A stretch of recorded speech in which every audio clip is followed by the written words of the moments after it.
Hola amigos y amigas, soy Ricardo Grosona en nombre de este programa Cristonautas que se presenta para ustedes aquí en EWTN para dialogar junto con nuestro amigo el Padre Hernán Pereda. Padre Hernán, gracias de nuevo por estar con nosotros en este programa tan interesante en el cual vamos a conversar sobre historia de la salvación.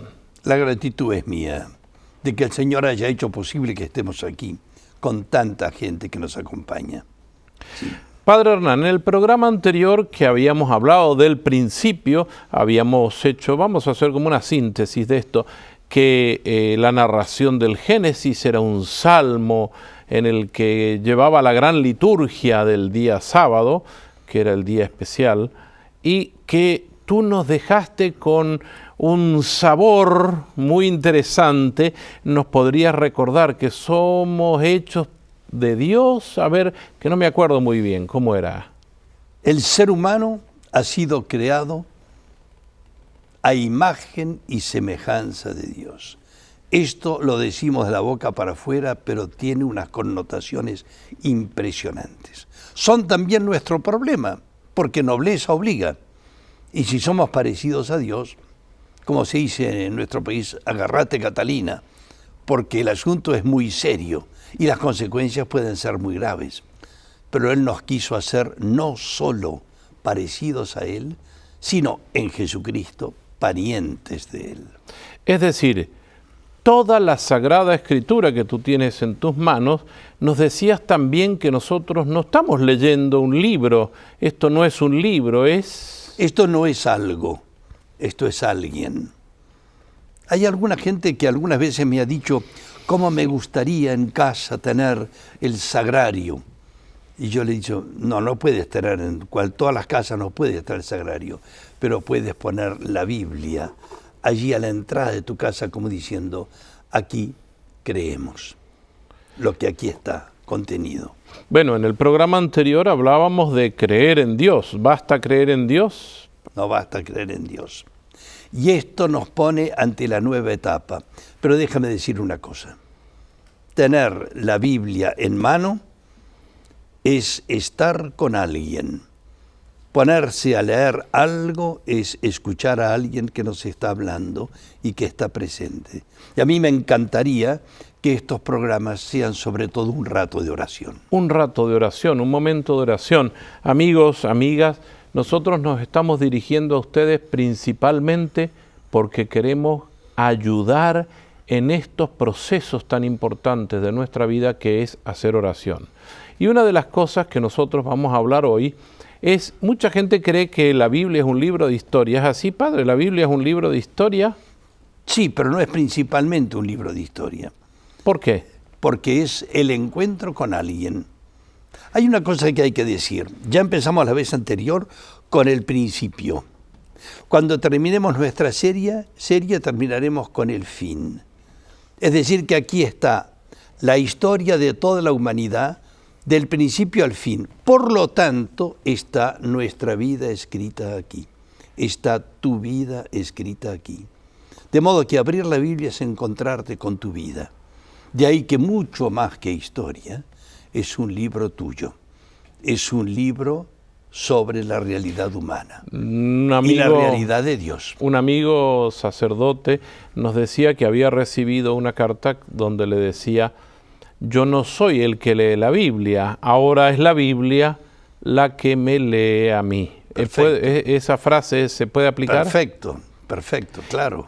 Y entonces vamos a hablar de historia, porque ahora sí nos vamos a meter ya no en la parte hermosa y poética de la Biblia, sino que vamos a hablar como de la primera parte de la historia escrita de nuestros primeros padres, los que llamamos patriarcas. Sí. ¿Cuál es el sentido de la historia, padre? ¿Por qué vamos a hablar de historia?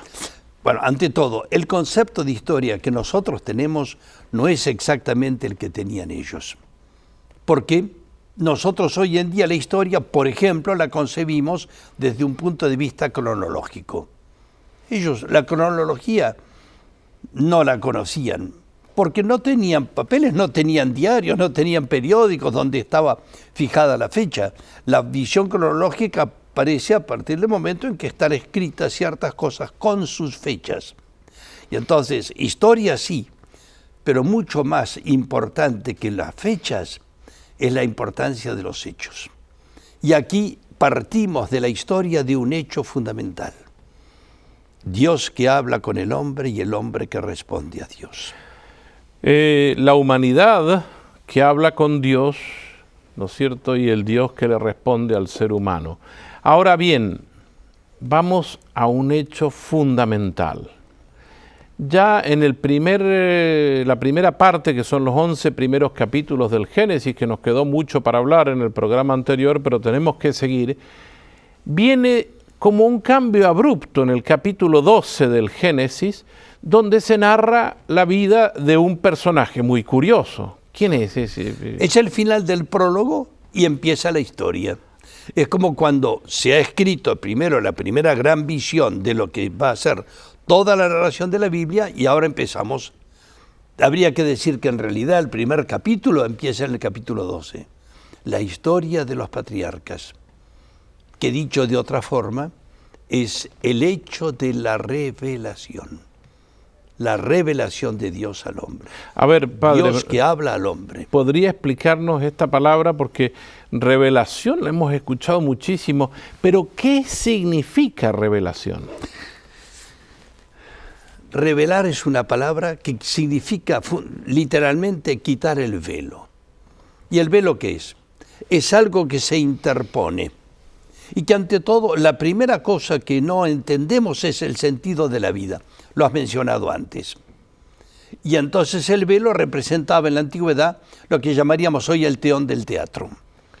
Cuando hay un teatro que está cerrada, el telón, no se ven los artistas.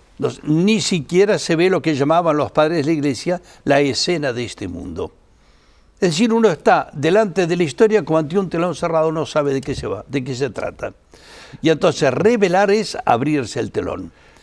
Hoy en día se va menos al teatro que en otras épocas. Cuando no existía el cine, el teatro era fundamental. Y cuando el telón empezaba a moverse, toda la gente quería ver qué había. Y entonces ahí es donde revelar es abrir el telón para entender las cosas. Padre Hernán, yo me acuerdo que en uno de tus talleres y cursos hablaste también de que las novias en la antigüedad llevaban un velo y en el momento donde se producía ya más oficialmente el matrimonio, el novio la revelaba, es decir, le quitaba el velo.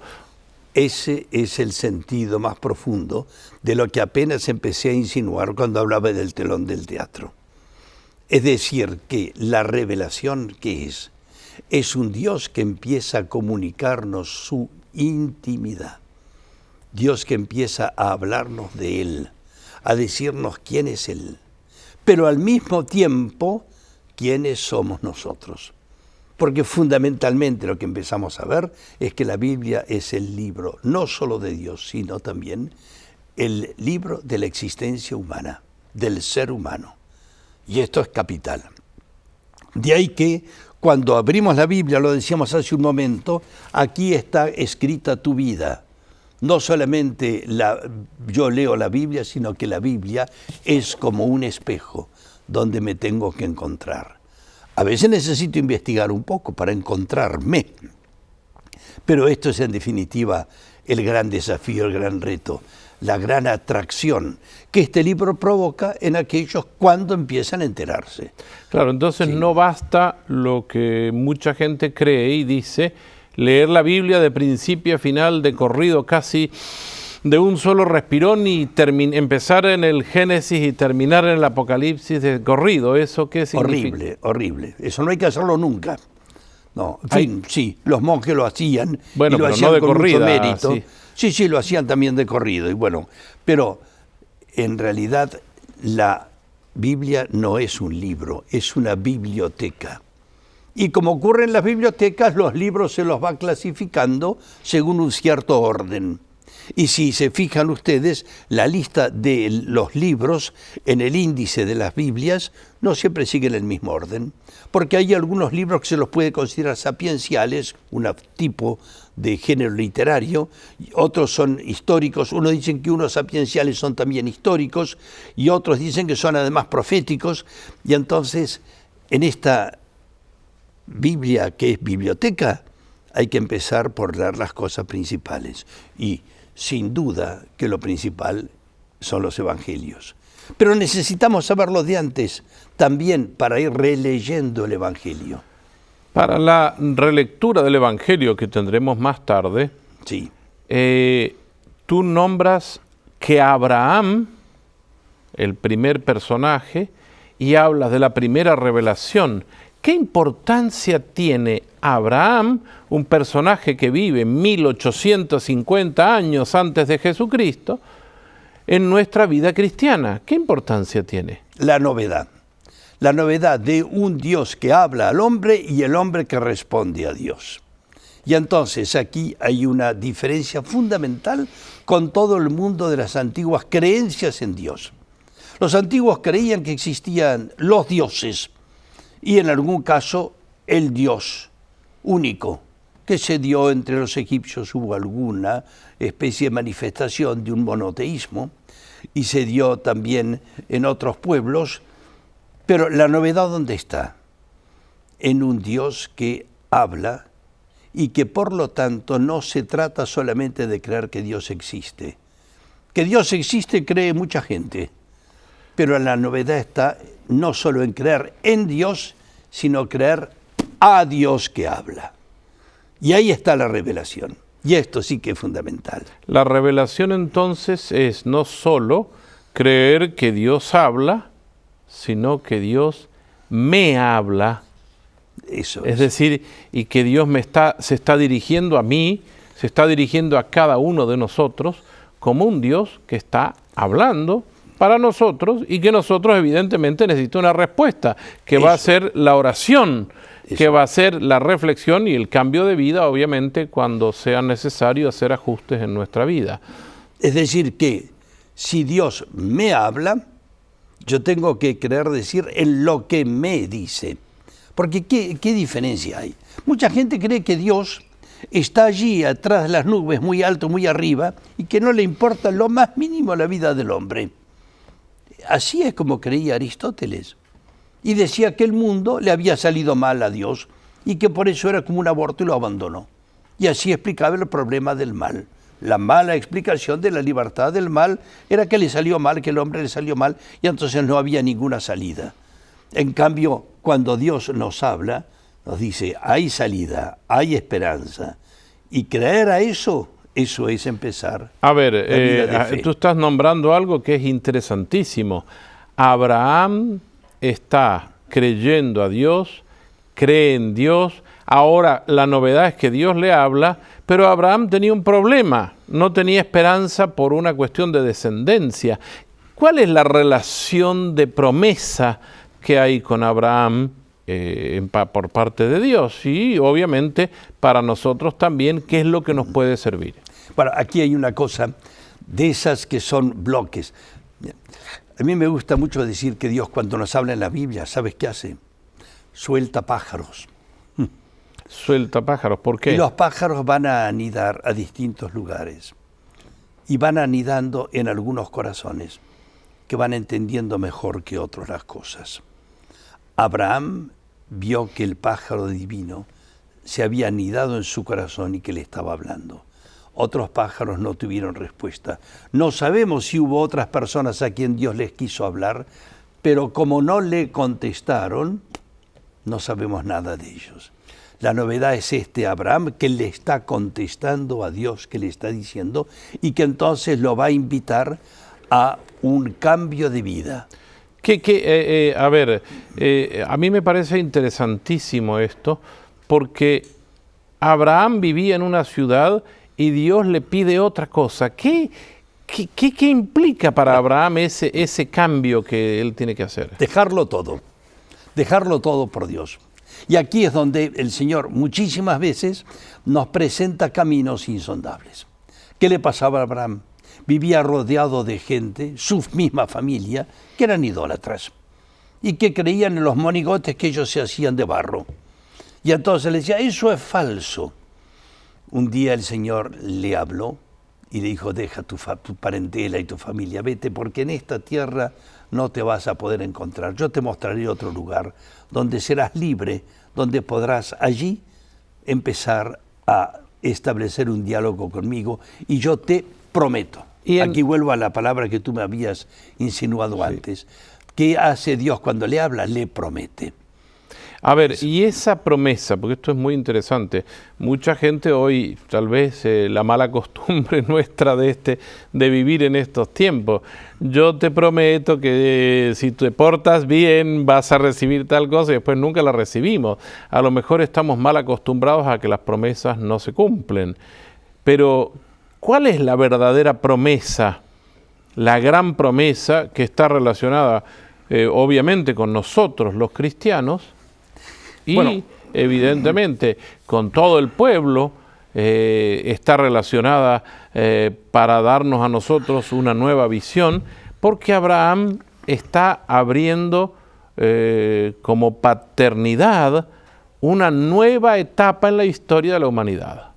Sí, es la etapa del Dios que habla. Hablar es lo mismo que revelar, es decir, ¿cómo se revela Dios? Por su palabra. Y entonces hay una promesa fundamental, que es Dios va a hablar cada vez mejor.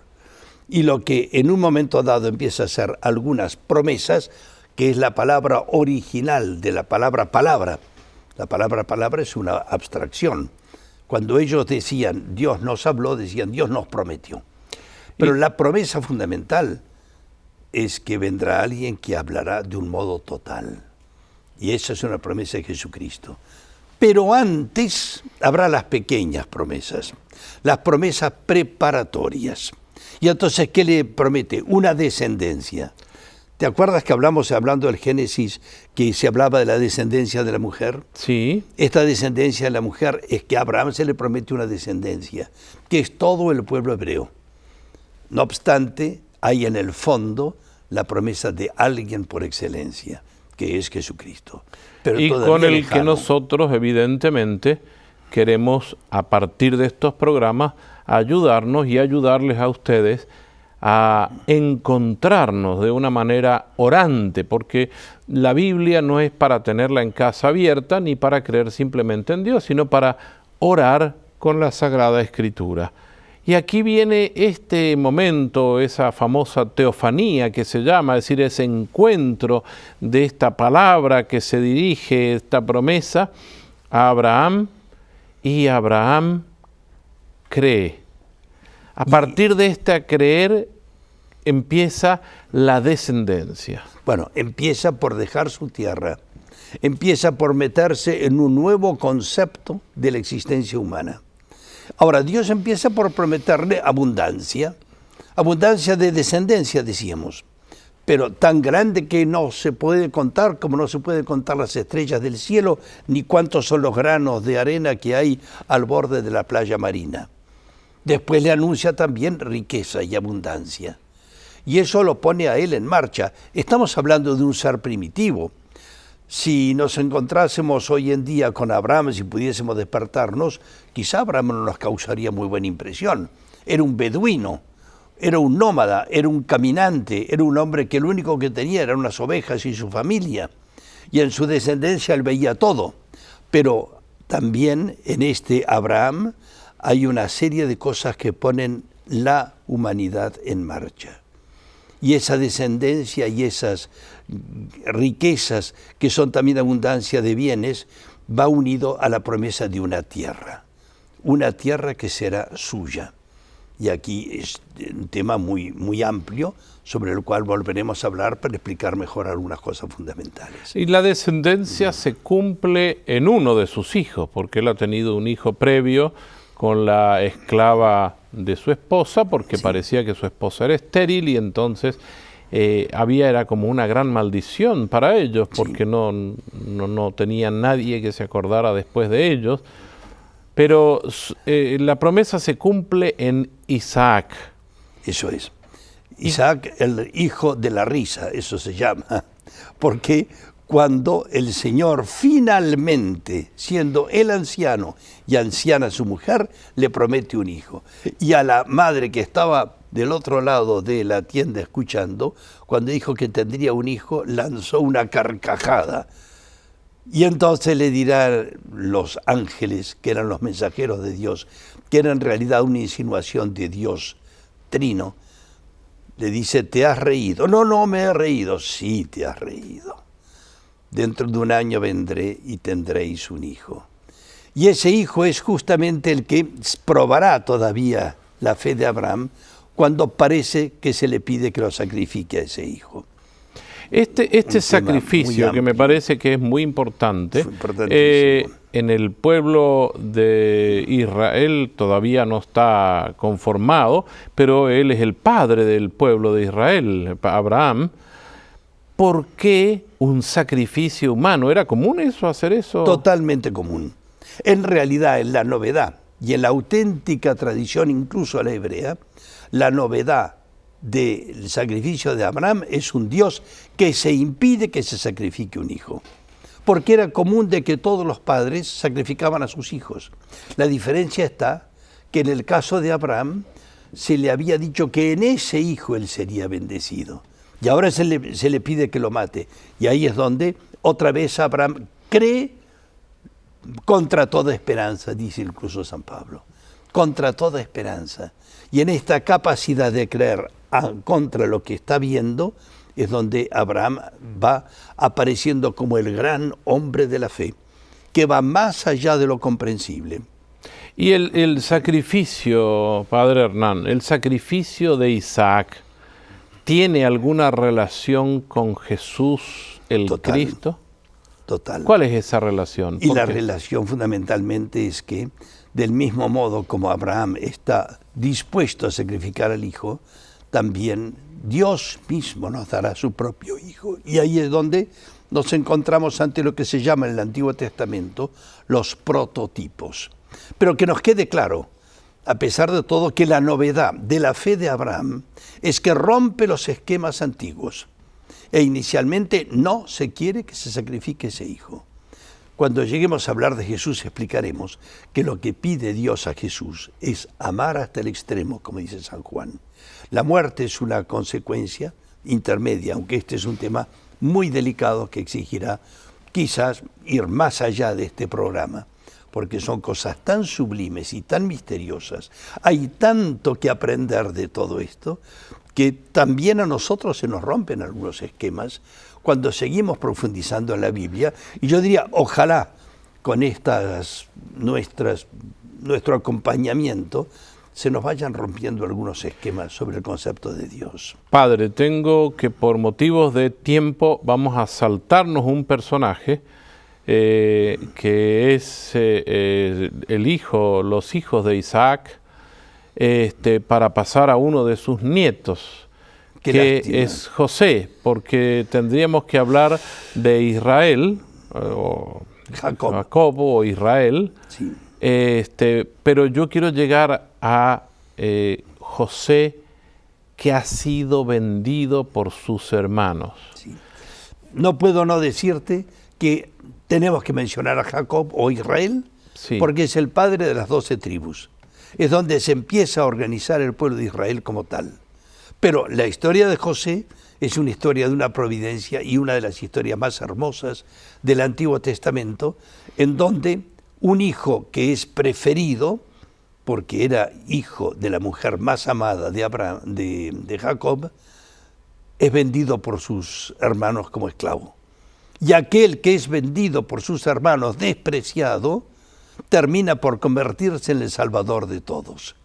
Esta es la hermosa historia. A ver, padre, esto que usted me dice, los hermanos venden, y esto lo podemos ver en la historia del Génesis, y los invitamos a que ustedes nos sigan con su Biblia abierta, porque estamos dialogando sobre estos temas desde el Génesis. José es vendido por sus hermanos, va a Egipto. José el soñador, el que todos conocemos, que le interpreta el sueño al faraón de las vacas gordas y las vacas flacas y todo eso. Ahora usted nos dice, es el Salvador de sus propios hermanos. ¿Qué relación tiene esto con Jesús? Para empezar, el nombre de José. A ver. José y Jesús es el mismo nombre. ¿Y qué significa Salvador? Es decir, que este José de Egipto, como se lo conoce, es un prototipo de Jesucristo. Y encontraremos, ya hemos dicho antes, que el sacrificio de Isaac es un prototipo. El mismo Abraham es un prototipo de Jesús. Y en estos prototipos se va manifestando cada vez más claramente un ser que ha de venir, que es Jesucristo. Por eso nosotros estamos hablando de cristonautas, navegamos en Cristo. Hacia y aquí, Cristo. Cristonautas, esto es lo que está haciendo. Solamente una palabra, prototipo. ¿Qué significa en una definición? Prototipo es un ser que anuncia anticipadamente las características del que viene después.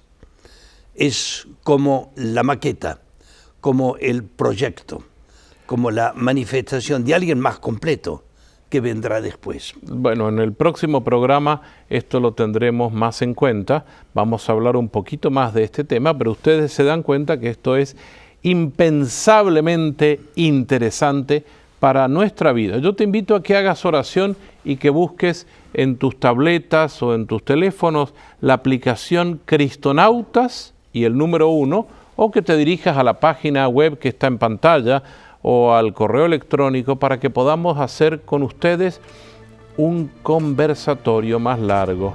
Muchas gracias. Será hasta la próxima. Padre Hernán, gracias por todo lo que has estudiado y nos estás transmitiendo de esta forma tan agradable.